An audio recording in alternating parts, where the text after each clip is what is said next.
When you were born, your skin did not know it would stretch 5 feet 4 inches. With fluids trickling along it, it just knew it had to turn the heat up and down. Purple to red to pink to the deep-seated color of your ancestors, impossible to scrub off.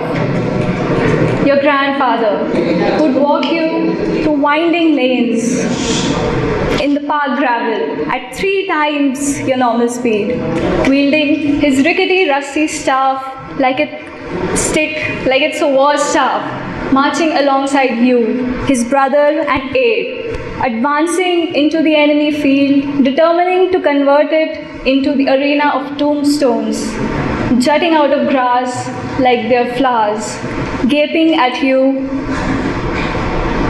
begging to you to not be trampled upon beside the park gravel in the winding lane. 1857, yellow. Green walls of leaves, 1921. Blood red, 1984. Orange colored activation, 2002. Forget not, son. Tombs or flowers, you could not remember which. But you knew hate, whatever it meant, was strong. And the war was against letters and numbers and color. A color so strong, it seeped right into your skull and painted the grays of your brain a different shade. The boy whose name you could not pronounce, your foe. The boy looks older than you. Not by the look of his face. You see his years in the 3 letters he reads, right to left, over and over again. He says they're from his mother, who's working in a far-off land, troubled land. One you would remember your grandfather pointing to in a map several years hence. 7 years later, you would be learning the hard lessons of yesterday the softer way. Black and white pages hiding redness efficiently. All these years of carrying generational ignorance on your shoulders seem like a cakewalk now.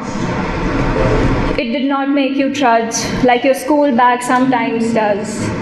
You thought you could take it all in, bottle it up like champagne, put a cork on top. You thought it would make you feel better. All it did was to slow you down, unsteady your gait. It was alcohol after all. You walk out of that classroom, phased and unfazed at the same time. You revisit the day's lecture in your head. Mosaic in genetic, careful boundaries of geography, sonorous skulls and blood shed in history.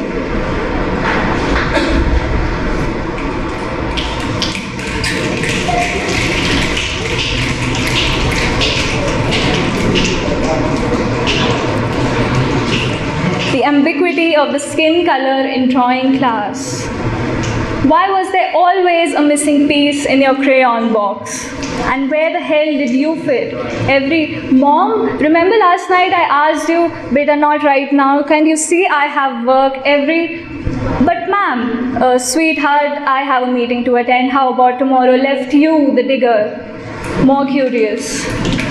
One day, your father got you a machine that complemented your adolescence. 2 clicks, 3 enters down, you found it. Oh, never thought passion could construct humans. 3 years later, page number 373, there you found it. Oh, science.